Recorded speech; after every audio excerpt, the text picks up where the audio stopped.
नमस्कार, आप सभी का मेरे इस चैनल रोचक कथाएं में पुनः स्वागत है। आज मैं आपको संत रविदास जी से जुड़ी एक प्रेरक कहानी बताने जा रहा हूं। तो देर नहीं करते शुरू करते हैं आज की कहानी। संत रविदास जी जरूरतमंद लोगों की और सभी संत महात्माओं की सेवा करते थे। वे जूते चप्पल बनाने का काम करते थे। एक दिन उनकी कुटिया में एक महात्मा आए। रविदास जी ने महात्मा जी को भोजन करवाया और अपने बनाए हुए जूते पहनाए।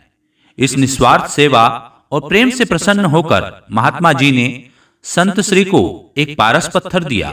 इस पत्थर को जैसे ही लोहे के औजारों पर लगाया तो वे सभी सोने के हो गए। रविदास जी इससे दुखी हो गए और उन्होंने वह पत्थर लेने से मना कर दिया। उन्होंने कहा कि अब मैं सोने के इन औजारों से जूते चप्पल कैसे बनाऊंगा। महात्मा जी ने रविदास से कहा कि इस पत्थर से तुम बहुत धनवान बन सकते हो। तुम्हें कभी भी धन की कमी का सामना नहीं करना पड़ेगा। धन आने के बाद तुम्हें जूते चप्पल बनाने की भी जरूरत ही नहीं है। तुम धन से दूसरों की मदद भी कर सकते हो। जब चाहो इसका उपयोग कर लेना। यह कहकर महात्मा जी ने पारस पत्थर उसी कुटिया में एक जगह सुरक्षित रख दिया और वहां से चले गए। करीब 1 साल के बाद फिर से महात्मा जी संत रविदास की कुटिया पहुंचे। उन्होंने देखा कि रविदास और कुटिया की हालत वैसी की वैसी ही है जैसी पिछले साल थी।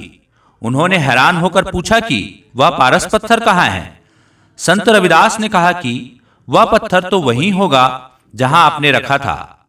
महात्मा जी ने कहा कि तुम्हारे पास इतना अच्छा अवसर था, तुम धनवान बन सकते थे, इसका उपयोग क्यों नहीं किया। रविदास जी ने जवाब दिया, गुरुजी, मैं उससे बहुत सारा सोना बना लेता और धनवान हो जाता तो मुझे धन की चिंता रहती, कहीं कोई ये चुरा न ले।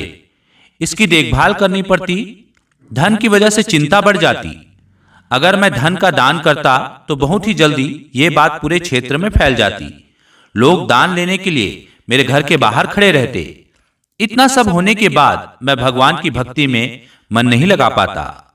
मैं तो जूते बनाने के काम में ही प्रसन्न रहता हूं, क्योंकि इस काम से मेरे खाने पीने की पर्याप्त व्यवस्था हो जाती है और बाकी समय में मैं भक्ति कर लेता हूं।